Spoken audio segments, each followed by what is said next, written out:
Today we're going to work on creating our portrait in the same style as artist Sandra Z.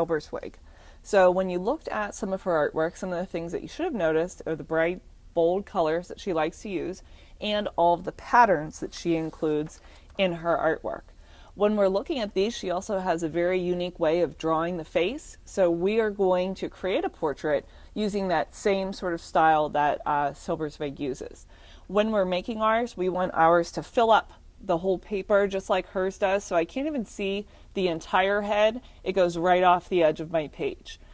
So when we get started, we're just going to use oil pastels. I can't do any erasing then, so I need to make sure that I'm thinking before I put my oil pastels to my paper. And if I start with something a little bit lighter, I can always blend that out and work over that mistake. So just so that you can see it a little bit better, I'm going to choose a pastel that's a little bit darker.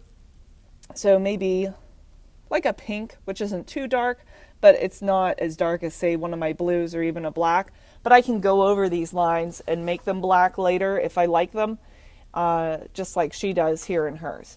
So the first thing that I'm going to make is that big curve that she has to create the bottom of her face. So a little bit further than halfway down, I'm going to start, and I'm going to make a big curve that goes across from one side of my paper to the other. So go ahead and on your paper, make that big curve that goes across from one side to the other. Now I'm going to add the neck and the shoulders. The neck, it's not like a proportional neck like we actually have, so it's a lot smaller than her head.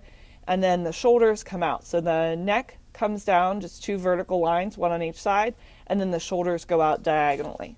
So I'm going to stick with my pink, and I'll make one vertical line over here, vertical line over here, diagonal, diagonal.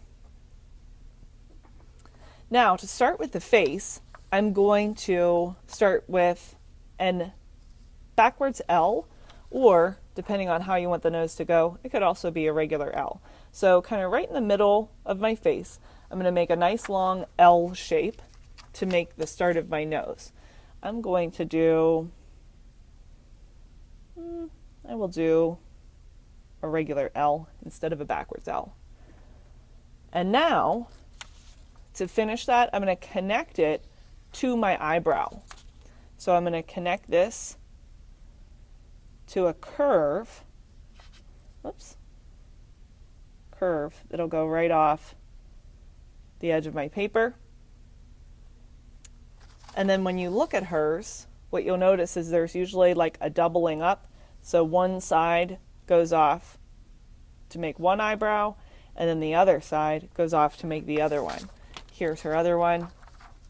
One side of the nose goes off to make this eyebrow. The other side of the nose goes off to make this eyebrow. So now I'm going to make another L, and then I'll use that to make my other eyebrow on the other side. Now, one thing that's really unique about her portraits is the way that she draws her eyes. They kind of remind me of like sleepy or lazy eyes, and sometimes they even have one eye closed. So we're going to start with kind of a basic football shape. So a curve on the top and a curve on the bottom. Same thing on the other side. And the cool thing about her artwork is that they're not always the same. They're not always even. So one eyeball might be a little bit bigger. One eyeball might be a little bit smaller.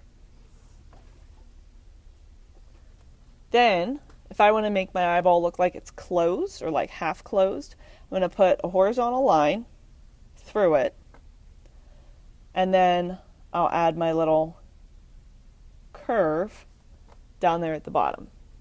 And I could even add a smaller one inside there. The other one, if I want to make it look like it's open, I can just add my circles inside there. So I'll do circle inside here, touching the top and the bottom. Do another one. There we go. Now for the mouth, it's a really tiny mouth. So the eyeballs really big, and then a really small mouth underneath. So kind of right underneath where the nose is, I'm going to start with a horizontal line. Underneath, I'll add a curve. And then on the top, just make kind of like one of those birds, 2 bumps together to make the top lip. And then one thing that she always does is she connects the nose to the mouth and then the mouth to the chin. So I'll go ahead and connect with a line, nose to the mouth, mouth to the chin. Now it's kind of up to me to figure out what other details am I going to add as far as patterns, extra lines. Do I want to repeat some of my lines to make them thicker? Like this one, she has like 1, 2, 3 eyebrow lines. Do I want to add eyelash details? What kind of patterns am I going to fill in inside the head? What sort of patterns am I going to fill out around? So I'll do a quick time lapse of mine and then you can work on yours.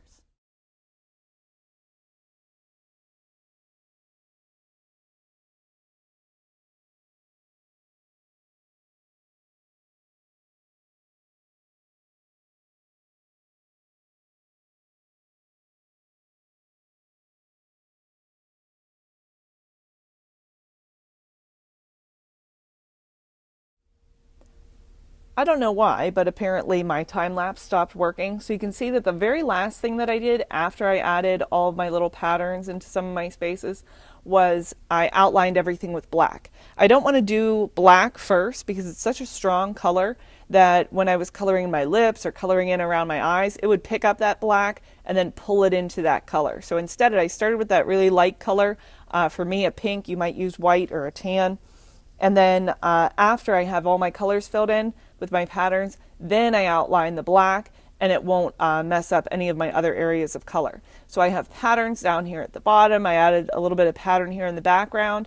And then some of my spaces that I really wanted to stay really bright, vibrant, like my lips, I filled that space in. I only want to fill in little small spaces. I don't want to take time filling in any really big spaces because that's what I'll do with my watercolors.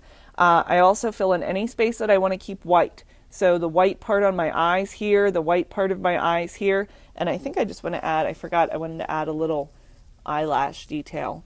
So I'll do that now on this one. And then once I'm done with my patterns on my oil pastels, then we'll go to the next video to talk about adding watercolors.